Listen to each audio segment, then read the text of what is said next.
Hello my YouTube family, ಎಲ್ಲರೂ ಹೇಗಿದ್ದೀರಾ? I hope ಎಲ್ಲರೂ ಚೆನ್ನಾಗಿದ್ದೀರಾ. ಅದೇ ರೀತಿ ನಿಮ್ಮ ಲೈಫ್ನಲ್ಲಿ ಪಾಸಿಟಿವ್ ಆಗಿ ಥಿಂಕ್ ಮಾಡ್ತಾ ಇದ್ದೀರಾ ಅಂದ್ಕೊಂಡಿದ್ದೀನಿ. ಇವತ್ತಿನ ರೀಡಿಂಗಲ್ಲಿ ಸೋ ಬ್ಯೂಟಿಫುಲ್ ಆಗಿರುವಂತಹ ಎನರ್ಜಿ ಯಾವುದಿದೆ ಅಂತ ನೋಡೋಣ. ಮೊದಲು ನೀವು ಕಾಮಾಗಿ ಕೂತ್ಕೊಂಡು ಡೀಪ್ ಬ್ರೀತನ್ನು ತಗೊಳ್ಳಿ. ನಿಮ್ಮ ವ್ಯಕ್ತಿಯ ಹೆಸರನ್ನು ಮನಸಾರೆ 3 ಬಾರಿ ನೆನೆಸ್ಕೊಳ್ಳಿ. ಅದೇ ರೀತಿ ಆ ವ್ಯಕ್ತಿಯ ಫೇಸನ್ನು ಇಮ್ಯಾಜಿನ್ ಮಾಡ್ಕೊಳ್ಳಿ. ಅದಕ್ಕೂ ಮೊದಲು ಈ ರೀಡಿಂಗ್ ನಿಮ್ಮವರೆಗೂ ತಲುಪಿದೆ ಅಂದರೆ ಯು ಆರ್ ಸೋ ಬ್ಲೆಸ್ಡ್. ಅದಕ್ಕಾಗಿ ಯೂನಿವರ್ಸ್ಗೆ ಗ್ರ್ಯಾಟಿಟ್ಯೂಡ್ ಹೇಳಿ. ಥ್ಯಾಂಕ್ ಯು ಯೂನಿವರ್ಸ್ ಅಂತ ಮನಸಾರೆ ಫೀಲ್ ಮಾಡಿ. ನಿಮ್ಮ ಪರ್ಸನ್ನ ಎನರ್ಜಿಯನ್ನು ಫೀಲ್ ಮಾಡಿ.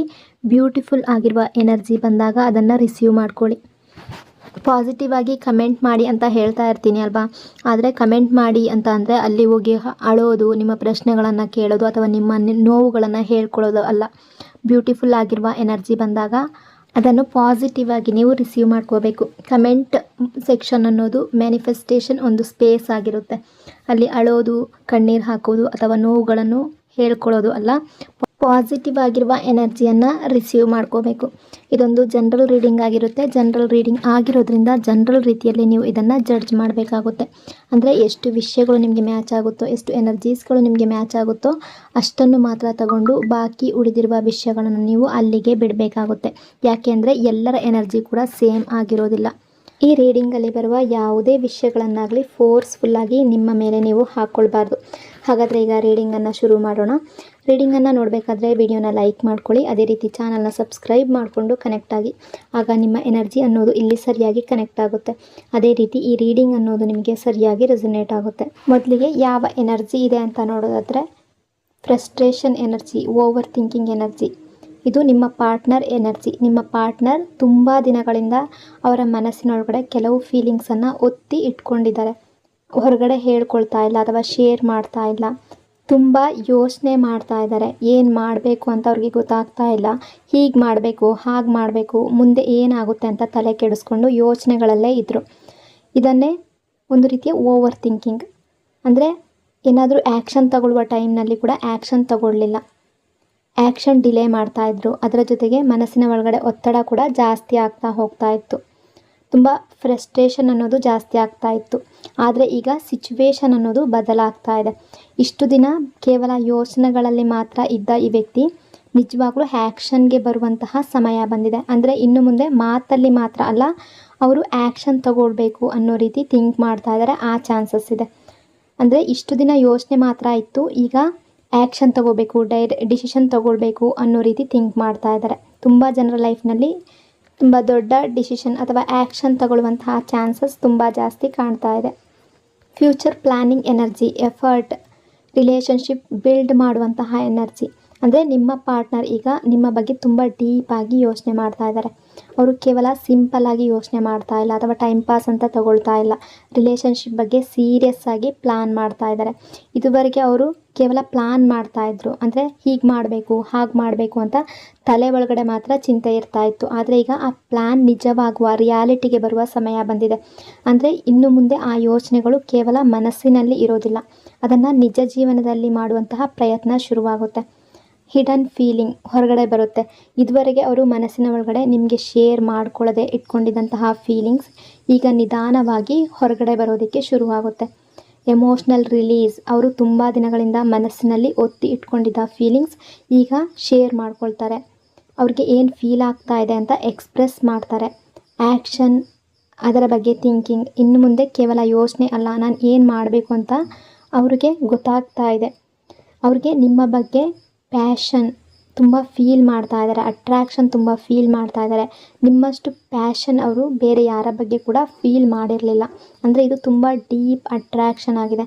ಸಿಂಪಲ್ ಕ್ರಶ್ ಅಲ್ಲ, ಫಿಸಿಕಲ್ ಅಟ್ರ್ಯಾಕ್ಷನ್ ಕೂಡ ತುಂಬ ಜಾಸ್ತಿ. ಅವರು ನಿಮ್ಮನ್ನು ನೋಡಿದಾಗ ಅಥವಾ ನೆನಪಿಸ್ಕೊಂಡಾಗ ಎಮೋಷ್ನಲ್ ಆಗಿ ಮಾತ್ರ ಅಲ್ಲ, ಫಿಸಿಕಲ್ ಲೆವೆಲ್ನಲ್ಲೂ ಅಟ್ರ್ಯಾಕ್ಷನ್ ತುಂಬ ಸ್ಟ್ರಾಂಗ್ ಆಗಿದೆ. ಅವರೀಗ ರಿಲೇಷನ್ಶಿಪ್ಪನ್ನು ಸೀರಿಯಸ್ ರಿಲೇಷನ್ಶಿಪ್ ಕಡೆಗೆ ತಗೊಂಡು ಹೋಗಬೇಕು, ರಿಯಲ್ ಎಫರ್ಟ್ ಆಗಿ ನೋಡ್ತಾ ಇದ್ದಾರೆ. ನಿಮ್ಮ ಜೊತೆ ಈ ರಿಲೇಷನ್ಶಿಪ್ಪನ್ನು ಬಿಲ್ಡ್ ಮಾಡಬೇಕು ಅನ್ನೋ ಮನಸ್ಸು ತುಂಬ ಸ್ಟ್ರಾಂಗ್ ಆಗಿ ಕಾಣ್ತಾ ಇದೆ. ರಿಲೇಷನ್ಶಿಪ್ ಬಗ್ಗೆ ಅವರ ಮನಸ್ಸು ಯಾವ ರೀತಿ ಇದೆ? Balance, mutual effort energy. ಅಂದರೆ ನಿಮ್ಮ ಪಾರ್ಟ್ನರ್ ಈಗ ರಿಲೇಷನ್ಶಿಪ್ಪನ್ನು ಒಬ್ಬರದೇ ಪ್ರಯತ್ನ, ಒಬ್ಬರದೇ ಎಫರ್ಟ್ ಅಂತ ನೋಡ್ತಾ ಇಲ್ಲ. ಅವರು ಇದೊಂದು ಟೀಮ್ ವರ್ಕ್ ಆಗಿರಬೇಕು ಅನ್ನೋ ರೀತಿ ಥಿಂಕ್ ಮಾಡ್ತಾ ಇದ್ದಾರೆ. ಮನಸ್ಸಿನಲ್ಲಿ ತುಂಬ ಕ್ಲಿಯರಾಗಿ ಅವರಿಗೆ ಅನ್ನಿಸ್ತಾ ಇದೆ, ಒಬ್ಬರು ಮಾತ್ರ ಎಫರ್ಟ್ ಹಾಕಿದ್ರೆ ಸಾಲದು, ನೀವು ಎಫರ್ಟ್ ಹಾಕಬೇಕು, ಅದೇ ರೀತಿ ಅವರು ಕೂಡ ಎಫರ್ಟ್ ಹಾಕಬೇಕು ಅನ್ನೋ ರೀತಿ ಥಿಂಕ್ ಮಾಡ್ತಾ ಇದ್ದಾರೆ. ಅಂದರೆ ಈಗ ಅವರು ಬಯಸೋದು ಏನು ಅಂದರೆ ನಾನೊಬ್ಬನೇ ಎಲ್ಲ ಮಾಡಬೇಕು ಅನ್ನೋದು ಅಲ್ಲ, ನಾವಿಬ್ಬರೂ ಸೇರಿ ರಿಲೇಷನ್ಶಿಪ್ಪನ್ನು ಮುಂದಕ್ಕೆ ತಗೊಂಡು ಹೋಗಬೇಕು, ಕಂಟಿನ್ಯೂ ಮಾಡಬೇಕು, ಈ ರೀತಿ ಕ್ಲಿಯರ್ಲಿ ಫೀಲ್ ಮಾಡ್ತಾ ಇದ್ದಾರೆ. ಒಂದೇ ಕಡೆಯಿಂದ ಪ್ರಯತ್ನ ಮಾಡೋದು ಬೇಡ, ಇಬ್ಬರು ಈಕ್ವಲಿ ಎಫರ್ಟ್ ಹಾಕಬೇಕು ಅನ್ನೋ ಥಿಂಕ್ ಅವರ ಮನಸ್ಸಿನಲ್ಲಿದೆ.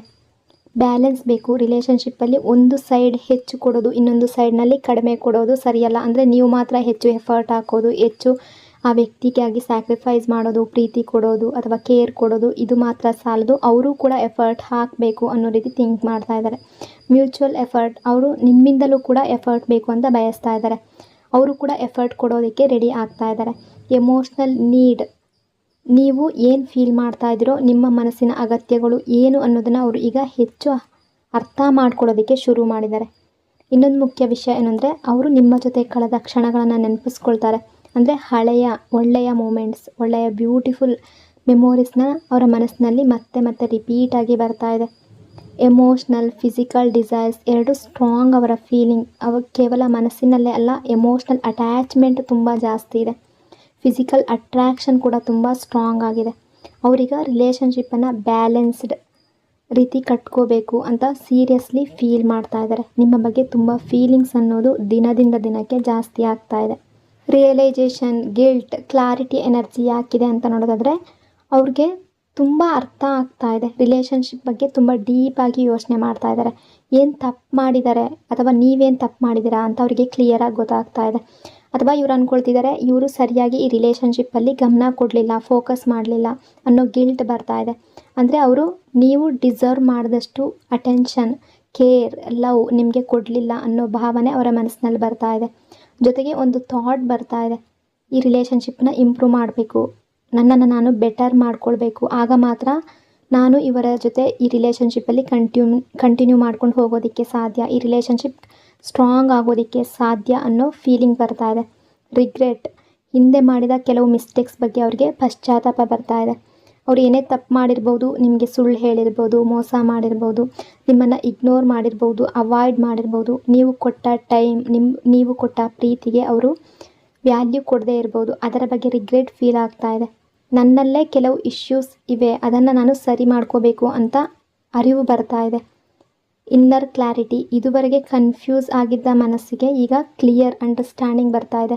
ರಿಲೇಷನ್ಶಿಪ್ ಏನು ಬೇಕು, ರಿಲೇಷನ್ಶಿಪ್ಪಲ್ಲಿ ಏನು ಮಾಡಬೇಕು ಅನ್ನೋದು ಅವರ ಮನಸ್ಸಿಗೆ ಬರ್ತಾ ಇದೆ. ಅವರು ತಮ್ಮ ತಪ್ಪುಗಳನ್ನು ಒಪ್ಕೊಳ್ತಾ ಇದ್ದಾರೆ. ಅಂದರೆ ಈಗೋ ಕಡಿಮೆ ಆಗಿ ನಾನು ತಪ್ಪು ಮಾಡಿದ್ದೀನಿ ಅಂತ ಅಕ್ಸೆಪ್ಟ್ ಮಾಡುವ ಮನಸ್ಸು ಬರ್ತಾ ಇದೆ. ನಿಮ್ಮ ಜೊತೆ ಓಪನ್ ಕಮ್ಯುನಿಕೇಷನ್ ಮಾಡೋದಕ್ಕೆ ಮನಸ್ಸು ಬರ್ತಾ ಇದೆ. ಅವ್ರು ನಿಮ್ಮ ಜೊತೆ ನೇರವಾಗಿ ಮಾತಾಡಬೇಕು, ಕ್ಲಿಯರಾಗಿ ಎಲ್ಲ ವಿಷಯಗಳನ್ನು ಹೇಳ್ಕೋಬೇಕು, ಮಿಸ್ಅಂಡರ್ಸ್ಟ್ಯಾಂಡಿಂಗ್ಸ್ ಕ್ಲಿಯರ್ ಮಾಡ್ಕೋಬೇಕು ಅನ್ನೋ ಒಂದು ಡಿಸೈರ್ ಮನಸ್ಸಿನಲ್ಲಿ ಬರ್ತಾ ಇದೆ. ಅವರೀಗ realisation plus guilt plus change mindset ಹಂತದಲ್ಲಿ ಬರ್ತಾ ಇದ್ದಾರೆ ಅನ್ನೋ ಎನರ್ಜಿ ಇದೆ. ರಿಲೇಷನ್ಶಿಪ್ಪಲ್ಲಿ ರೆಸ್ಪಾನ್ಸಿಬಿಲಿಟಿ ತಗೊಳ್ಬೇಕು ಅನ್ನೋ ಎನರ್ಜಿ, ಸ್ಟೆಬಿಲಿಟಿಯ ಎನರ್ಜಿ. ನಿಮ್ಮ ಪಾರ್ಟ್ನರ್ ಈಗ ರಿಲೇಷನ್ಶಿಪ್ ಬಗ್ಗೆ ತುಂಬ ಸೀರಿಯಸ್ ಆಗಿ ಯೋಚನೆ ಮಾಡ್ತಾ ಇದ್ದಾರೆ. ಅವರು ಹಿಂದೆ ನಡೆದ ಘಟನೆಗಳನ್ನು ನೆನಪಿಸ್ಕೊಂಡು ಕೆಲವು ಆ್ಯಕ್ಷನ್ಸ್ ಅಥವಾ ಡಿಸಿಷನ್ಸ್ ಈ ರಿಲೇಷನ್ಶಿಪ್ಪನ್ನು ಹಾಳು ಮಾಡಿದೆ ಅಂತ ಯೋಚನೆ ಮಾಡ್ತಾ ಇದ್ದಾರೆ. ಅಂದರೆ ಅವ್ರು ಅಂದ್ಕೊಳ್ತಾ ಇರೋದು ನನ್ನಿಂದಲೇ ಕೆಲವು ಸಮಸ್ಯೆಗಳು ಬಂದಿದೆ ಅನ್ನೋ ಥಾಟ್ ಅವರ ಮನಸ್ಸಿನಲ್ಲಿ ಬರ್ತಾ ಇದೆ. ಅಂದರೆ ಈ ಹಿಂದೆ ಏನೇ ತಪ್ಪು ಮಾಡಿರ್ಬೋದು, ಅದರ ಬಗ್ಗೆ ಬೇಸರ ಇದೆ ಇವರಿಗೆ. ಕೆಲವು ವಿಷಯಗಳು ಅವರು ತಮ್ಮನ್ನೇ ಕಾರಣ ಅಂತ ಫೀಲ್ ಮಾಡ್ತಾ ಇದ್ದಾರೆ. ಅಂದರೆ ಬ್ಲೇಮ್ ಬೇರೆ ಯಾರ ಮೇಲೂ ಹಾಕೋದಲ್ಲ, ಹಾಕ್ತಾನೂ ಇಲ್ಲ, ತಮಗೆ ತಾವೇ ಕ್ವಶನ್ ಮಾಡಿಕೊಡ್ತಾ ಇದ್ದಾರೆ. ರೆಸ್ಪಾನ್ಸಿಬಿಲಿಟಿ ಎನರ್ಜಿ, ಅವರಿಗೆ ಈಗ ರಿಲೇಷನ್ಶಿಪ್ ಅಂದರೆ ಜವಾಬ್ದಾರಿ ಅಂತ ಅರಿವು ಬರ್ತಾ ಇದೆ. ಅವರು ಪ್ರೊಟೆಕ್ಟರ್ ಆಗಿ ಬದಲಾಗಬೇಕು ಅಂತ ಬಯಸ್ತಾ ಇದ್ದಾರೆ ಈ ರಿಲೇಷನ್ಶಿಪ್ಪಲ್ಲಿ. ಅಂದರೆ ಇನ್ನು ಮುಂದೆ ಇಮ್ಮೆಚ್ಯೂರ್ ಆಗಿರೋದು ಬೇಡ, ಸ್ಟ್ರಾಂಗ್ ಪರ್ಸನ್ ಆಗಿ ನಿಮ್ಮ ಜೊತೆ ನಿಲ್ಲಬೇಕು ಅನ್ನೋ ಮನಸ್ಸು ಬರ್ತಾ ಇದೆ. ನಿಮ್ಮ ಜೊತೆ ಸ್ಟೇಬಲ್ ಫ್ಯೂಚರ್ ಇಮ್ಯಾಜಿನ್ ಮಾಡ್ತಾ ಇದ್ದಾರೆ. ಅಂದರೆ ಶಾರ್ಟ್ ಟರ್ಮ್ ಆಗಿ ಯೋಚನೆ ಮಾಡ್ತಾ ಇಲ್ಲ. Stable relationship, long term commitment, family energy, future security ಬಗ್ಗೆ ಥಿಂಕ್ ಮಾಡ್ತಾ ಇದ್ದಾರೆ. ನಿಮ್ಮ ಜೊತೆ ಫ್ಯಾಮಿಲಿ ಇಮ್ಯಾಜಿನ್ ಮಾಡ್ತಾ ಇದ್ದಾರೆ. ಅಂದರೆ ರಿಲೇಷನ್ಶಿಪ್ಪನ್ನು ಕೇವಲ ಪ್ರೆಸೆಂಟ್ ಮೂಮೆಂಟ್ ಮಾತ್ರ ಅಲ್ಲ, ಫ್ಯೂಚರ್ ಲೈಫ್ ಆಗಿ ನೋಡ್ತಾ ಇದ್ದಾರೆ. ಅಂದರೆ ನಾನು ತಪ್ಪು ಮಾಡಿದ್ದೀನಿ, ಈಗ ಮೆಚ್ಯೂರ್ ಆಗಿ ರೆಸ್ಪಾನ್ಸಿಬಿಲಿಟಿ ತಗೊಳ್ಬೇಕು ಅನ್ನೋ ಮೈಂಡ್ಸೆಟ್ ಅವರಲ್ಲಿ ಸ್ಟ್ರಾಂಗ್ ಆಗಿದೆ. Insecurity, fear, self doubt energy ಯಾಕೆ ಇದೆ ಅಂತ ನೋಡೋದಾದರೆ, ನಿಮ್ಮ ಪಾರ್ಟ್ನರ್ ಹೊರಗಡೆ ತುಂಬ ಸ್ಟ್ರಾಂಗ್ ಆಗಿ ಕಾಣಿಸ್ಕೊಳ್ತಾ ಇರ್ಬೋದು, ಆದರೆ ಮನಸ್ಸಿನ ಒಳಗಡೆ ಮಾತ್ರ ತುಂಬ ಡೌಟ್, ಅದೇ ರೀತಿ ಭಯ ಫೀಲ್ ಮಾಡ್ತಾ ಇದ್ದಾರೆ, ಒಳಗಡೆ ಭಯ ಪಡ್ತಾ ಇದ್ದಾರೆ. ಅಂದರೆ ನಿಮ್ಮನ್ನು ಹೈ ಲೆವೆಲಲ್ಲಿ ಇಡ್ತಾ ಇದ್ದಾರೆ. ನಿಮಗೆ ಇವರು ಡಿಸರ್ವ್ ಮಾಡ್ತಾರ ಅನ್ನೋ ಫೀಲ್ ಬರ್ತಾ ಇದೆ. ಅಂದರೆ ನೀವು ಅವ್ರಿಗೆ ತುಂಬ ಒಳ್ಳೆಯವ್ರ ರೀತಿ ಕಾಣ್ತಾ ಇದ್ದೀರಾ. ನೀವು ಮನಸ್ಸಿನಿಂದ ತುಂಬ ಒಳ್ಳೆಯವರು, ತುಂಬ ಪ್ರೀತಿ ಕೊಟ್ಟಿದ್ದೀರಾ, ತುಂಬ ಕೇರ್ ಕೊಟ್ಟಿದ್ದೀರಾ, ಈ ರಿಲೇಷನ್ಶಿಪ್ಗೆ ತುಂಬ ಎಫರ್ಟ್ ಹಾಕಿದ್ದೀರಾ ಅಂತ ಅವ್ರಿಗೆ ಗೊತ್ತು. ಬಟ್ ನಿಮ್ಮ ಮಟ್ಟಕ್ಕೆ ಅವರು ಸರಿ ಹೋಗ್ತಾರಾ ಅನ್ನೋ ಪ್ರಶ್ನೆ ಅವರ ಮನಸ್ಸಿನಲ್ಲಿ ಬರ್ತಾ ಇದೆ. ಇನ್ಸೆಕ್ಯೂರಿಟಿ, ಅವರಿಗೆ ಅವರ ಮೇಲೆ ಕಾನ್ಫಿಡೆನ್ಸ್ ಸ್ವಲ್ಪ ಕಡಿಮೆ ಆಗ್ತಾ ಇದೆ. ನಿಮ್ಮ ಮುಂದೆ ಅವರನ್ನು ಕಂಪೇರ್ ಮಾಡಿಕೊಂಡು ನಾನು ಕಡಿಮೆ ಅನ್ನೋ ಫೀಲ್ ಬರ್ತಾ ಇದೆ. ಅವ್ರಿಗೆ ಗೊತ್ತಿದೆ ನೀವು ತುಂಬ ಸ್ಯಾಕ್ರಿಫೈಸ್ ಮಾಡಿದ್ದೀರಾ, ಈ ರಿಲೇಷನ್ಶಿಪ್ಗಾಗಿ ತುಂಬ ವ್ಯಾಲ್ಯೂ ಕೊಟ್ಟಿದ್ದೀರಾ, ತುಂಬ ಟೈಮ್ ಕೊಟ್ಟಿದ್ದೀರಾ. ಅವ್ರು ಅದು ಯಾವುದನ್ನು ಮಾಡಿಲ್ಲ ಅನ್ನೋದು ಅವ್ರಿಗೂ ಕೂಡ ಗೊತ್ತಿದೆ. ಫಿಯರ್ ಆಫ್ ಲೂಸಿಂಗ್ ಯು, ನಿಮ್ಮನ್ನು ಕಳೆದುಕೊಳ್ಳುವ ಭಯ ತುಂಬ ಸ್ಟ್ರಾಂಗ್ ಆಗಿದೆ. ಈ ರಿಲೇಷನ್ಶಿಪ್ಪಲ್ಲಿ ನಾನು ಸರಿಯಾಗಿರಲಿಲ್ಲ ಅಂದರೆ ಅವರ ಬಿಹೇವಿಯರಿಂದ ನೀವು ದೂರ ಹೋಗಿದ್ದೀರಾ ಅನ್ನೋ ಭಾವನೆ ಅವರನ್ನು ಕಾಡ್ತಾ ಇದೆ. ಲೋ ಸೆಲ್ಫ್ ವರ್ತ್, ಅವರು ತಮ್ಮನ್ನೇ ನಾನು ಅಷ್ಟೊಂದು ಅವರ ಲೆವೆಲ್ಗೆ ಕರೆಕ್ಟಾಗಿಲ್ಲ ಅನ್ನೋ ರೀತಿ ಥಿಂಕ್ ಮಾಡ್ತಾ ಇದ್ದಾರೆ, ಫೀಲ್ ಮಾಡ್ತಾ ಇದ್ದಾರೆ. ಆದರೂ ಅವರಿಗೆ ರಿಲೇಷನ್ಶಿಪ್ ಚೇಂಜ್ ಮಾಡುವ ಮನಸ್ಸಿದೆ. ಇದು ತುಂಬ ಪಾಸಿಟಿವ್ ಎನರ್ಜಿ, ಅಂದರೆ ಚೇಂಜ್ ಮಾಡುವ ಸಾಮರ್ಥ್ಯ ಇದೆ. ಸಿಚುವೇಶನನ್ನು ಬೆಟರ್ ಮಾಡುವ ಎಬಿಲಿಟಿ ಇದೆ. ಅವರ ತಪ್ಪುಗಳನ್ನು ಸರಿಪಡಿಸುವಂತಹ ಮನಸ್ಸಿದೆ. ಈ ರಿಲೇಷನ್ಶಿಪ್ ಕಂಟಿನ್ಯೂ ಮಾಡಬೇಕು, ಈ ರಿಲೇಷನ್ಶಿಪ್ ಬೇಕು, ಲೈಫ್ ಲಾಂಗ್ ಇರಬೇಕು, ಶಾರ್ಟ್ ಟೈಮಲ್ಲಿ ಅವ್ರು ನೋಡ್ತಾ ಇಲ್ಲ, ಆ ಎನರ್ಜಿ ಇದೆ. ತುಂಬ ಪಾಸಿಟಿವ್ ಆಗಿ ಥಿಂಕ್ ಮಾಡ್ತಾ ಇದ್ದಾರೆ. ಬಟ್ ಫಿಯರ್, ಭಯ ಅನ್ನೋದು ಕೂಡ ಕಾಡ್ತಾ ಇದೆ. ಟ್ರಾನ್ಸ್ಫರ್ಮೇಷನ್, ರೆಸ್ಪಾನ್ಸಿಬಿಲಿಟಿ ಎನರ್ಜಿ, ನಿಮ್ಮ ಪಾರ್ಟ್ನರ್ ಈಗ ಮನಸ್ಸಿನ ಒಳಗಿನಿಂದಲೇ ಒಂದು ಸ್ಟ್ರಾಂಗ್ ಫೀಲಿಂಗ್ ಬರ್ತಾ ಇದೆ, ನಾನು ಚೇಂಜ್ ಆಗಬೇಕು ಅಂತ. ಅವರು ತಮ್ಮ ಹಳೆಯ ಹ್ಯಾಬಿಟ್ಸ್ ಬಗ್ಗೆ ಥಿಂಕ್ ಮಾಡ್ತಾ ಇದ್ದಾರೆ. ಅದೇ ರೀತಿ ಕಂಟಿನ್ಯೂ ಆದರೆ ರಿಲೇಷನ್ಶಿಪ್ ಮುಂದೆ ಹೋಗೋದಿಲ್ಲ ಅನ್ನೋ ಅರಿವು ಬರ್ತಾ ಇದೆ. ಹಳೆಯ ಹ್ಯಾಬಿಟ್ಸನ್ನು ಬಿಡಬೇಕು, ರೆಸ್ಪಾನ್ಸಿಬಲ್ ಆಗಿರಬೇಕು. ಅಂದರೆ ಅವರು ಈಗ ಚೈಲ್ಡಿಶ್ ಆಗಿ ಇರೋದು ಬೇಡ, ಮೆಚ್ಯೂರ್ ಆಗಿ ನಡ್ಕೊಳ್ಬೇಕು ಅಂತ ಫೀಲ್ ಮಾಡ್ತಾ ಇದ್ದಾರೆ. ಟ್ರಾನ್ಸ್ಫರ್ಮೇಷನ್ ಎನರ್ಜಿ, ಮನಸ್ಸಿನ ಒಳಗಡೆಯಿಂದನೇ ಬದಲಾವಣೆ ಆಗುವ ಪ್ರೊಸೆಸ್ ಶುರು ಆಗ್ತಾ ಇದೆ. ಗ್ರೋತ್, ಅವರು ಮೆಂಟಲ್ ಆಗಿ, ಎಮೋಷ್ನಲ್ ಆಗಿ ಗ್ರೋ ಆಗಬೇಕು ಅಂತ ಯೋಚನೆ ಮಾಡ್ತಾ ಇದ್ದಾರೆ. ಕಮಿಟ್ಮೆಂಟ್, ಇದೀಗ ಅವರು ಸೀರಿಯಸ್ ಕಮಿಟ್ಮೆಂಟ್ ಕಡೆಗೆ ರೆಡಿ ಆಗ್ತಾ ಇದ್ದಾರೆ. ಅವರು ನಿಮ್ಮನ್ನು ಅವರ ಜೀವನದಲ್ಲಿ ಕಂಪ್ಲೀಟ್ ಪಾರ್ಟ್ ಅಂತ ನೋಡ್ತಾ ಇದ್ದಾರೆ. ಅಂದರೆ ನೀವು ಅವರ ಲೈಫ್ನಲ್ಲಿ ಹಾಫ್ ಅಲ್ಲ, ಫುಲ್ ಪಾರ್ಟ್ ಆಗಿದ್ದೀರಾ ಅಂತ ಫೀಲ್ ಮಾಡ್ತಾ ಇದ್ದಾರೆ. ನೀವು ಇಲ್ಲದೇ ಇದ್ದರೆ ಲೈಫ್ ಕಂಪ್ಲೀಟ್ ಆಗೋದಿಲ್ಲ ಅನ್ನೋ ಭಾವನೆ ಕೂಡ ಬರ್ತಾ ಇದೆ. ರಿಯಲೈಸೇಷನ್, ಇಲ್ಲಿ ಯಾವ ಎನರ್ಜಿ ಅಂದರೆ ನ್ಯೂ ಬಿಗಿನಿಂಗ್, ಆ್ಯಕ್ಷನ್ ತಗೊಳ್ಳುವಂತಹ ಎನರ್ಜಿ. ದೊಡ್ಡ ರಿಯಲೈಸೇಷನ್ ಬರ್ತಾ ಇದೆ. ಅವ್ರಿಗೀಗ ಕ್ಲಿಯರಾಗಿ ಗೊತ್ತಾಗ್ತಾ ಇದೆ ಈ ರಿಲೇಷನ್ಶಿಪ್ ಇಂಪಾರ್ಟೆಂಟ್, ಇದನ್ನು ಸರಿ ಮಾಡಲೇಬೇಕು. ಅಂದರೆ ಈಗ ನೋ ಕಾಂಟ್ಯಾಕ್ಟ್ ಇರಬಹುದು, ಡಿಸ್ಟೆನ್ಸ್ ಇರಬಹುದು, ಸಪ್ರೇಷನ್ ಇರಬಹುದು, ಮಿಸ್ಅಂಡರ್ಸ್ಟ್ಯಾಂಡಿಂಗ್ ಇರಬಹುದು, ಗ್ಯಾಪ್ ಅನ್ನೋದು ಬಂದಿರಬಹುದು. ಇದನ್ನು ಸರಿ ಮಾಡಬೇಕು, ಯಾವುದೇ ಪ್ರಾಬ್ಲಮ್ಸ್ ಇದ್ದರೂ ಕೂಡ ಅದನ್ನು ಕ್ಲಿಯರ್ ಮಾಡಬೇಕು ಅನ್ನೋ ಯೋಚನೆ ಬಂದಿದೆ. ಇದು ಕೇವಲ ಯೋಚನೆ ಅಲ್ಲ, ಸ್ಟ್ರಾಂಗ್ ಡಿಸಿಷನ್ ಆಗಿ ಬರ್ತಾ ಇದೆ. ನ್ಯೂ ಬಿಗಿನಿಂಗ್, ಹಳೆಯ ಸಮಸ್ಯೆಗಳು, ಹಳೆಯ ಮಿಸ್ಅಂಡರ್ಸ್ಟ್ಯಾಂಡಿಂಗ್, ಈ ರಿಲೇಷನ್ಶಿಪ್ಪಲ್ಲಿ ಫೈಟ್ ಆಗಿರ್ಬೋದು, ಮಾತಿಗೆ ಮಾತು ಬೆಳೆದಿರಬಹುದು, ನೀವು ಕೂಡ ಅವರಿಗೆ ನೋವು ಮಾಡಿರ್ಬೋದು ಅಥವಾ ಅವರು ನಿಮಗೆ ಹರ್ಟ್ ಆಗೋ ರೀತಿ ಬಿಹೇವ್ ಮಾಡಿರ್ಬೋದು. ಈ ಹಳೆಯ ಸಮಸ್ಯೆಗಳನ್ನು ಬಿಟ್ಟು ಹೊಸದಾಗಿ ರಿಲೇಷನ್ಶಿಪ್ ಶುರು ಮಾಡಬೇಕು ಅನ್ನೋ ಥಾಟ್. ಹಿಂದೆ ರಿಲೇಷನ್ಶಿಪ್ಪಲ್ಲಿ ಇದ್ದಂತಹ ಲವ್, ಅಟ್ರಾಕ್ಷನ್, ಪ್ಯಾಷನ್, ಅದೇ ರೀತಿ ಕೇರ್, ಇದೆಲ್ಲ ಮತ್ತೆ ಸ್ಟ್ರಾಂಗ್ ಆಗಿ ಆ್ಯಕ್ಟಿವೇಟ್ ಆಗ್ತಾ ಇದೆ. ರೀಕನ್ಸಿಲೇಷನ್ ಡಿಸೈರ್, ಡಿಸ್ಟೆನ್ಸ್ ಇದ್ದರೆ ಕ್ಲೋಸ್ ಆಗಬೇಕು ಅನ್ನೋ ಡಿಸೈರ್ ಇದೆ. ಮಿಸ್ಅಂಡರ್ಸ್ಟ್ಯಾಂಡಿಂಗ್ ಇದ್ದರೆ ಕ್ಲಿಯರ್ ಮಾಡ್ಕೋಬೇಕು ಅಂತ ಸ್ಟ್ರಾಂಗ್ ಡಿಸೈರ್ ಬರ್ತಾ ಇದೆ. ಅಂದರೆ ಅವರ ಮನಸ್ಸಿಗೆ ಏನು ಅನ್ನಿಸ್ತಾ ಇದೆ ಅಂದರೆ ನಾನು ಬದಲಾಗ್ತೀನಿ, ರಿಲೇಷನ್ಶಿಪ್ ಸರಿ ಮಾಡ್ತೀನಿ, ಹೊಸದಾಗಿ ನ್ಯೂ ರಿಲೇಷನ್ಶಿಪ್ ಬಿಲ್ಡ್ ಮಾಡ್ತೀನಿ, ಅಂದರೆ ನಿಮ್ಮ ಜೊತೆ ನ್ಯೂ ಬಿಗಿನಿಂಗ್ ಮಾಡ್ತೀನಿ ಅನ್ನೋ ಸ್ಟ್ರಾಂಗ್ ಮೈಂಡ್ಸೆಟ್ ಅವರಲ್ಲಿ ಬಂದಿದೆ. Mixed emotions, dreaming, struggle energy ಯಾಕಿದೆ ಅಂತ ನೋಡೋದಾದರೆ, ನಿಮ್ಮ ಪಾರ್ಟ್ನರ್ ಈಗ ಎರಡೂ ರೀತಿಯ ಫೀಲ್ ಮಾಡ್ತಾ ಇದ್ದಾರೆ. ಅವರು ಡ್ರೀಮ್ ವರ್ಲ್ಡ್ನಲ್ಲಿ ಇದ್ದಾರೆ. ಅಂದರೆ ತಮ್ಮ ಮನಸ್ಸಿನಲ್ಲಿ ನಿಮ್ಮ ಜೊತೆ ಒಂದು ಪರ್ಫೆಕ್ಟ್ ಫ್ಯೂಚರ್ ಇಮ್ಯಾಜಿನ್ ಮಾಡ್ತಾ ಇದ್ದಾರೆ. ನಾವು ಹೀಗಿರ್ತೀವಿ, ನಮ್ಮ ಲೈಫ್ ಹೀಗಿರುತ್ತೆ ಅಂತ ಬ್ಯೂಟಿಫುಲ್ಲಾದ ಕಲ್ಪನೆಗಳಲ್ಲಿದ್ದಾರೆ. ಆದರೆ ಕರೆಂಟ್ ಸಿಚುವೇಷನ್ನಲ್ಲಿ ಅವ್ರಿಗೆ ತೃಪ್ತಿ ಇಲ್ಲ. ಪ್ರೆಸೆಂಟ್ ಸಿಚುವೇಶನ್ ಅನ್ನೋದು ನೀವಿಬ್ಬರು ದೂರ ಇದ್ದೀರಾ, ಗ್ಯಾಪ್ ಇದೆ, ಡಿಸ್ಟೆನ್ಸ್ ಇದೆ, ಸಪ್ರೇಷನ್ ಇದೆ. ಹೀಗಿರುವ ಸಿಚುವೇಶನ್ ಅವರಿಗೆ ಪೂರ್ಣವಾಗಿ ಹ್ಯಾಪಿಯಾಗಿ ಕಾಣಿಸ್ತಾ ಇಲ್ಲ. ಇದಕ್ಕಿಂತ ಇನ್ನೂ ಬೆಟರ್ ಆಗಬೇಕು ಅನ್ನೋ ಫೀಲ್ ಇದೆ. ಮಿಕ್ಸ್ಡ್ ಎಮೋಷನ್ಸ್, ಒಂದು ಕಡೆ ಹೋಪ್ ಇದೆ, ಇನ್ನೊಂದು ಕಡೆ ಡಿಸ್ಸ್ಯಾಟಿಸ್ಫ್ಯಾಕ್ಷನ್ ಇದೆ. ಎರಡು ಮಿಕ್ಸ್ ಆಗಿದೆ.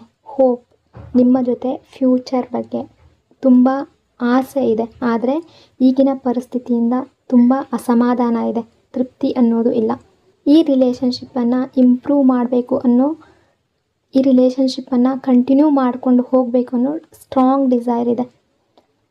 ಅಂದರೆ ಯೂನಿಕ್ನೆಸ್, ಪ್ಯೂರ್ ಲವ್ ಎನರ್ಜಿ. ನೀವು ಅವರಿಗೆ ಯೂನಿಕ್, ಅವರಿಗೆ ನಿಮ್ಮಂಥವರು ಈ ರಿಲೇಷನ್ಶಿಪ್ಪಲ್ಲಿ ಯಾರೂ ಇಲ್ಲ, ಅಥವಾ ಅವರ ಲೈಫ್ನಲ್ಲಿ ಯಾರೂ ಇಲ್ಲ. ಎಲ್ಲೇ ಆಗಿರ್ಬೋದು, ಫ್ರೆಂಡ್ಸಲ್ಲಿ ಆಗಿರ್ಬೋದು ಅಥವಾ ಫ್ಯಾಮಿಲಿಯಲ್ಲಿ ಆಗಿರಬಹುದು, ನಿಮ್ಮ ರೀತಿ ಯಾರೂ ಇಲ್ಲ ಅನ್ನೋ ಫೀಲ್ ಇದೆ.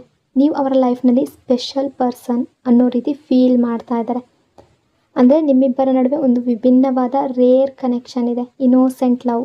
ಅವರ ಫೀಲಿಂಗ್ಸ್ ಕ್ಲೀನಾಗಿ ಪ್ಯೂರ್ ಆಗಿದೆ, ಯಾವುದೇ ಫೇಕ್ ಅನ್ನೋದು ಇಲ್ಲ. ಅಪ್ರಿಸಿಯೇಷನ್, ನಿಮ್ಮ ಕ್ವಾಲಿಟೀಸ್, ನಿಮ್ಮ ನೇಚರ್ ಎಲ್ಲವನ್ನು ಅವರು ತುಂಬ ವ್ಯಾಲ್ಯೂ ಮಾಡ್ತಾ ಇದ್ದಾರೆ. ಅಂದರೆ ಯಾವ ರೀತಿ ಅಂದರೆ ಅವರ ಲೈಫ್ನಲ್ಲಿ ನಿಮ್ಮಷ್ಟು ಸ್ಪೆಷಲ್ ಯಾರೂ ಇಲ್ಲ, ನೀವು ತುಂಬ ಸ್ಪೆಷಲ್. ರಿಲೇಷನ್ಶಿಪ್ ಬೆಟರ್ ಆಗಬೇಕು ಅನ್ನೋ ಥಾಟ್ ಅವರ ಮನಸ್ಸಿನಲ್ಲಿ ಸ್ಟ್ರಾಂಗ್ ಆಗಿ ದಿನದಿಂದ ದಿನಕ್ಕೆ ಜಾಸ್ತಿ ಆಗ್ತಾ ಇದೆ. Peace, soul connection energy. ನಿಮ್ಮ ಜೊತೆ ಅವರು ಪೀಸ್ಫುಲ್ ಫೀಲ್ ಮಾಡ್ತಾ ಇದ್ದಾರೆ. ಅಂದರೆ ಅವರು ನಿಮ್ಮ ಜೊತೆ ಇದ್ದಾಗ ಅವರ ಮನಸ್ಸು ತುಂಬ ಕಾಮ್ ಆಗಿರುತ್ತೆ. ಜೀವನದಲ್ಲಿ ಬೇರೆಲ್ಲ ಟೆನ್ಷನ್ ಇದ್ದರೂ ಕೂಡ ನಿಮ್ಮ ಜೊತೆ ಇದ್ದಾಗ ಮಾತ್ರ ಅವರಿಗೆ ಒಂದು ರಿಲೀಫ್ ಅನ್ನೋದು ಸಿಗುತ್ತೆ ಅನ್ನೋ ರೀತಿ ಥಿಂಕ್ ಮಾಡ್ತಾ ಇದ್ದಾರೆ.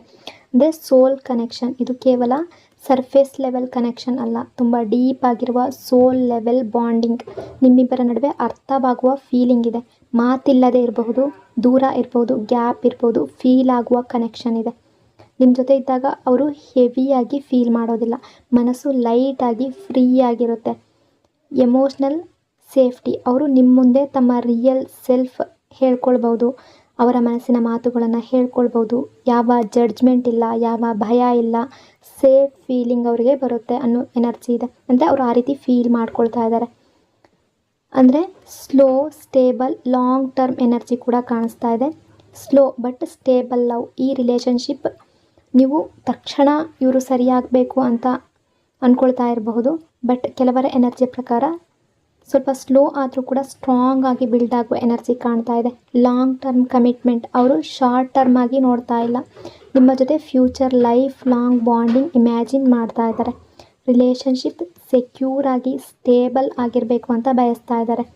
ಪೇಷನ್ಸ್, ಅವರು ತುಂಬ ಅರ್ಜೆಂಟ್ ಮಾಡ್ತಾ ಇಲ್ಲ, ಸಮಯ ತಗೊಂಡು ಸ್ಟ್ರಾಂಗ್ ಫೌಂಡೇಶನ್ ಕಟ್ಟಬೇಕು ಅಂತ ಫೀಲ್ ಮಾಡ್ತಾ ಇದ್ದಾರೆ ಈ ರಿಲೇಷನ್ಶಿಪ್ಪಲ್ಲಿ. ಅಂದರೆ ಕೆಲವರು ತುಂಬ ಬೇಗನೆ ಈ ರಿಲೇಷನ್ಶಿಪ್ಪಲ್ಲಿ ಮತ್ತೆ ಬರುವ ಎನರ್ಜಿ ಕಾಣ್ತಾ ಇದೆ. ಇನ್ನು ಕೆಲವರ ಎನರ್ಜಿ ಪ್ರಕಾರ ಸ್ವಲ್ಪ ತಡ ಆದರೂ ಕೂಡ ಈ ರಿಲೇಷನ್ಶಿಪ್ಪಲ್ಲಿ ಸ್ಟ್ರಾಂಗ್ ಫೌಂಡೇಶನ್ ಹಾಕುವ ಎನರ್ಜಿ ಇದೆ. ಅಂದರೆ ನಿಮ್ಮಿಬ್ಬರ ರಿಲೇಷನ್ಶಿಪ್ಪಲ್ಲಿ ಮೂಮೆಂಟ್ ಅನ್ನೋದು, ಡೈರೆಕ್ಷನ್, ಆ್ಯಕ್ಷನ್ ಎನರ್ಜಿ ಇದೆ. ರಿಲೇಷನ್ಶಿಪ್ಗೆ ಮೂಮೆಂಟ್ ಅನ್ನೋದು ತುಂಬ ಅಗತ್ಯ. ಅಂದರೆ ರಿಲೇಷನ್ಶಿಪ್ ಇದ್ದ ಹಾಗೆ ನಿಂತ್ಕೊಳ್ಬಾರ್ದು, ಮುಂದೆ ಸಾಗಬೇಕು, ಡೆವಲಪ್ ಆಗಬೇಕು. ಅಂದರೆ ಮಿಸ್ಅಂಡರ್ಸ್ಟ್ಯಾಂಡಿಂಗ್ ಇದ್ದರೆ ಕ್ಲಿಯರ್ ಆಗಬೇಕು. ನಿಮ್ಮಿಬ್ಬರ ನಡುವೆ ಇಂಪ್ರೂವ್ಮೆಂಟ್ ಅನ್ನೋದು ಆಗಬೇಕು. ಕ್ಲಿಯರ್ ಡೈರೆಕ್ಷನ್ ಬೇಕು. ರಿಲೇಷನ್ಶಿಪ್ ಯಾವ ದಿಕ್ಕಿಗೆ ಹೋಗ್ತಾ ಇದೆ ಅನ್ನೋದು ನಿಮಗೂ ಕೂಡ ಕ್ಲಿಯರಾಗಿ ಗೊತ್ತಾಗಬೇಕು. ಕೇವಲ ಫೀಲ್ ಮಾಡೋದ್ರಿಂದ ಸಾಕಾಗೋದಿಲ್ಲ, ಆ್ಯಕ್ಷನ್ ತಗೊಳ್ಬೇಕು. ಎಫರ್ಟ್ ಅನ್ನೋದು ಇಬ್ಬರ ಕಡೆಯಿಂದ ಕೂಡ ಇರಬೇಕು. ಕೇವಲ ಡೆಸ್ಟಿನಿ ಮೇಲೆ ನಂಬಿಕೆ ಇಟ್ಕೊಂಡು ಕೂತ್ಕೊಳ್ಳೋದಲ್ಲ, ಅಂದರೆ ನಡೆದ್ರೆ ನಡೆಯುತ್ತೆ ಅಂತ ಕಾಯೋದಲ್ಲ. ಕಮ್ಯುನಿಕೇಷನ್ ಮತ್ತು ಎಫರ್ಟ್ ತುಂಬ ಮುಖ್ಯ ಆಗಿರುತ್ತೆ. ನೀವಿಬ್ಬರು ಓಪನ್ ಆಗಿ ಕಮ್ಯುನಿಕೇಷನ್ ಇಟ್ಕೋಬೇಕು. ರಿಲೇಷನ್ಶಿಪ್ಪಲ್ಲಿ ಏನೇ ಮಿಸ್ಅಂಡರ್ಸ್ಟ್ಯಾಂಡಿಂಗ್ ಇದ್ದರೂ ಅದನ್ನು ಕ್ಲಿಯರ್ ಮಾಡ್ಕೋಬೇಕು. ಒಬ್ಬರಿಗೆ ಒಬ್ಬರು ರಿಲೇಷನ್ಶಿಪ್ಪಲ್ಲಿ ಎಫರ್ಟ್ ಹಾಕಬೇಕು. ಅಂದರೆ ಈ ರಿಲೇಷನ್ಶಿಪ್ಪಲ್ಲಿ ಕಾಮ್ನೆಸ್ ಇದೆ, ಲವ್ ಸ್ಟೇಬಲ್ ಇದೆ, ಆದರೆ ಈಗ ಮುಂದೆ ಮೂವ್ ಆಗೋದು, ಆ್ಯಕ್ಷನ್ ತಗೊಳ್ಳೋದು ತುಂಬ ಮುಖ್ಯ ಆಗಿರುತ್ತೆ. ಸೊ ನಿಮ್ಮ ಪಾರ್ಟ್ನರ್ ಈಗ ಅವರ ತಪ್ಪಿನ ಅರಿವಾಗಿದೆ, ನಿಮ್ಮನ್ನು ಡೀಪ್ಲಿ ಲವ್ ಮಾಡ್ತಾ ಇದ್ದಾರೆ. ಅವರ ಫೀಲಿಂಗ್ಸ್ ಸಿಂಪಲ್ ಅಲ್ಲ, ತುಂಬ ಡೀಪ್ ಆಗಿದೆ. ಅವರ ತಪ್ಪುಗಳನ್ನು ರಿಯಲೈಸ್ ಮಾಡ್ತಾ ಇದ್ದಾರೆ. ಹಿಂದೆ ಅಥವಾ ಪಾಸ್ಟ್ನಲ್ಲಿ ಏನು ತಪ್ಪಾಯಿತು, ಎಲ್ಲಿ ತಪ್ಪಾಯಿತು ಅಂತ ಅವರಿಗೆ ಈಗ ಕ್ಲಿಯರ್ ಆಗಿ ಅರ್ಥ ಆಗ್ತಾ ಇದೆ. ಚೇಂಜ್ ಆಗೋದಕ್ಕೆ ರೆಡಿ ಆಗ್ತಾ ಇದ್ದಾರೆ. ನಾನು ಬದಲಾಗಬೇಕು ಅನ್ನೋ ಮನಸ್ಸು ಬಂದಿದೆ. ಇಂಪ್ರೂವ್ ಆಗೋದಕ್ಕೆ ಸಿದ್ಧರಾಗ್ತಾ ಇದ್ದಾರೆ. ಲಾಂಗ್ ಟರ್ಮ್ ಫ್ಯೂಚರ್ ಬಯಸ್ತಾ ಇದ್ದಾರೆ. ನಿಮ್ಮ ಜೊತೆ future stability, life long bonding ಬಗ್ಗೆ ಥಿಂಕ್ ಮಾಡ್ತಾ ಇದ್ದಾರೆ. ಬಟ್ ಫಿಯರ್ ಇದೆ, ಇನ್ಸೆಕ್ಯೂರಿಟಿ ಫೀಲ್ ಇದೆ, ಸೆಲ್ಫ್ ಡೌಟ್ ಕೂಡ ಇದೆ. ಅಂದರೆ ಅವರೊಳಗಡೆ ಇನ್ನೂ ಸ್ವಲ್ಪ ಭಯ ಇದೆ, ಯಾವ ರೀತಿ ಮುಂದಕ್ಕೆ ಹೋಗಬೇಕು ಅನ್ನೋ ಡೌಟ್ ಇದೆ. ಇಲ್ಲಿ ನಿಮಗೆ ಯಾವ ಗೈಡೆನ್ಸ್ ಇದೆ ಅಂತ ನೋಡೋದಾದರೆ action, balance, understanding, clear communication. ನಿಮ್ಮ ಫೀಲಿಂಗ್ಸನ್ನು ಓಪನ್ ಆಗಿ ಹೇಳ್ಕೊಳ್ಳಿ, ಕ್ಲಿಯರ್ ಆಗಿ ಮಾತಾಡಿ. ಪೇಷನ್ಸ್, ಅವರಿಗೆ ಚೇಂಜ್ ಆಗೋದಕ್ಕೆ ಸ್ವಲ್ಪ ಸಮಯ ಕೂಡ ಕೊಡಬೇಕು ನೀವು. ಮ್ಯೂಚುವಲ್ ಎಫರ್ಟ್, ಇಬ್ಬರು ಕೂಡ ಈಕ್ವಲಿ ಎಫರ್ಟ್ ಹಾಕಬೇಕು. ಒಬ್ಬರೇ ರಿಲೇಷನ್ಶಿಪ್ ಮುಂದಕ್ಕೆ ಕಂಟಿನ್ಯೂ ಮಾಡ್ಕೊಂಡು ಹೋಗೋದು ಅಥವಾ ಒಬ್ಬರೇ ರಿಲೇಷನ್ಶಿಪ್ಗೆ ಎಫರ್ಟ್ ಹಾಕೋದು, ಒಬ್ಬರೇ ಸ್ಯಾಕ್ರಿಫೈಸ್ ಮಾಡೋದು, ಒಬ್ಬರೇ ಟೈಮ್ ಕೊಡೋದು ಅದು ಸಾಧ್ಯ ಇಲ್ಲ. ಇದು ವೆಯ್ಟ್ ಮಾಡುವಂತಹ ಸಮಯ ಅಲ್ಲ, ಅಂದರೆ ಸುಮ್ಮನೆ ಕೂತ್ಕೊಂಡು ಏನಾದರೂ ಆಗುತ್ತೆ ಅಂತ ಕಾಯುವಂತಹ ಸಮಯ ಅಲ್ಲ. ಇಬ್ಬರು ಕೂಡ ಎಫರ್ಟ್ ಹಾಕಲೇಬೇಕು. ಟುಗೆದರ್ ಮೂವ್ ಆಗುವ ಸಮಯ. ಇಬ್ಬರು ಸೇರಿ ಮುಂದೆ ಸಾಗಬೇಕು. ರಿಲೇಷನ್ಶಿಪ್ಪಲ್ಲಿ ಟುಗೆದರ್ ಆಗಿ ಆ್ಯಕ್ಷನ್ ತಗೊಳ್ಬೇಕು. ಅಂದರೆ ಈ ರಿಲೇಷನ್ಶಿಪ್ಪಲ್ಲಿ ಎನರ್ಜಿ ಪ್ರಕಾರ ಲವ್ ಇದೆ, ಚೇಂಜ್ ಕೂಡ ಬರ್ತಾ ಇದೆ. ಈಗ ನೀವು ಇಬ್ಬರು ಸೇರಿ ಮುಂದೆ ಹೆಜ್ಜೆ ಇಡೋದು ತುಂಬ ಮುಖ್ಯ ಆಗಿರುತ್ತೆ. ಬಟ್ ಈ ವ್ಯಕ್ತಿ ಕೂಡ ನಿಮ್ಮ ಬಗ್ಗೆ ಥಿಂಕ್ ಮಾಡ್ತಾ ಇದ್ದಾರೆ, ನಿಮ್ಮ ಬಗ್ಗೆ ಯೋಚನೆ ಮಾಡ್ತಾ ಇದ್ದಾರೆ, ಲಾಂಗ್ ಟರ್ಮ್ ಫ್ಯೂಚರ್ ಬಯಸ್ತಾ ಇದ್ದಾರೆ. ನಿಮ್ಮ ಜೊತೆ ಒಂದು ಸ್ಟೆಬಿಲಿಟಿ, ಲೈಫ್ ಲಾಂಗ್ ಬಾಂಡಿಂಗ್ ಬಗ್ಗೆ ಥಿಂಕ್ ಮಾಡ್ತಾ ಇದ್ದಾರೆ. ಅವರು ನಿಮ್ಮಲ್ಲಿ ಏನೇ ತಪ್ಪು ಮಾಡಿರ್ಬೋದು, ಪಾಸ್ಟಲ್ಲಿ ಎಷ್ಟೇ ರೂಡಾಗಿ ಬಿಹೇವ್ ಮಾಡಿರ್ಬೋದು, ಅವರನ್ನು ಚೇಂಜ್ ಮಾಡೋದಕ್ಕೆ ರೆಡಿ ಆಗ್ತಾ ಇದ್ದಾರೆ. ನಾನು ಬದಲಾಗಬೇಕು ಅನ್ನೋ ಮನಸ್ಸು ಬರ್ತಾ ಇದೆ. ಇಂಪ್ರೂವ್ ಆಗೋದಕ್ಕೆ ಸಿದ್ಧರಾಗಿದ್ದಾರೆ. ಅವರ ತಪ್ಪುಗಳನ್ನು ರಿಯಲೈಸ್ ಮಾಡ್ತಾ ಇದ್ದಾರೆ. ಸೊ ಈ ಪಾಸಿಟಿವ್ ಆಗಿರುವಂತಹ ಬ್ಯೂಟಿಫುಲ್ ಎನರ್ಜಿಯನ್ನು ರಿಸೀವ್ ಮಾಡ್ಕೊಳ್ಳಿ. ಈ ರೀಡಿಂಗ್ ನಿಮಗೆ ಇಷ್ಟ ಆಗಿದೆ ಅಂದ್ಕೊಂಡಿದ್ದೀನಿ. ಇಷ್ಟ ಆಗಿದ್ದರೆ ಪಾಸಿಟಿವ್ ಆಗಿ ಕಮೆಂಟ್ ಮಾಡಿ. ನಿಮ್ಮೆಲ್ಲರ ಪ್ರೀತಿಯಲ್ಲಿ ಏನೇ ಮಿಸ್ಅಂಡರ್ಸ್ಟ್ಯಾಂಡಿಂಗ್ ಇದ್ದರೂ, ಏನೇ ಕೊರತೆ ಇದ್ದರೂ ಎಲ್ಲರ ಪ್ರೀತಿ ಆದಷ್ಟು ಬೇಗ ಸರಿಯಾಗಲಿ. ನಿಮ್ಮೆಲ್ಲರ ಪಾಸಿಟಿವ್ ವಿಶಸ್ ನಿಮ್ಮ ಕನಸುಗಳು ನಿಮ್ಮ ರಿಯಾಲಿಟಿಗೆ ಬರಲಿ ಅಂತ ಬ್ಲೆಸ್ ಮಾಡ್ತಾ ಇನ್ನೊಂದು ಡೀಪ್ ಬ್ಯೂಟಿಫುಲ್ ರೀಡಿಂಗ್ನೊಂದಿಗೆ ಮತ್ತೆ ಸಿಗ್ತೀನಿ. ಅಲ್ಲಿವರೆಗೂ ನಿಮ್ಮೆಲ್ಲರ ಪ್ರೀತಿಗೆ, ನಿಮ್ಮೆಲ್ಲರ ಸಪೋರ್ಟ್ಗೆ lots and lots of love. ನಿಮ್ಮ ಪ್ರೀತಿ ಸದಾ ಹೀಗೆ ಇರಲಿ. Thank you so much. Next ರೀಡಿಂಗಲ್ಲಿ ಸಿಗೋಣ. God bless you all. Take care.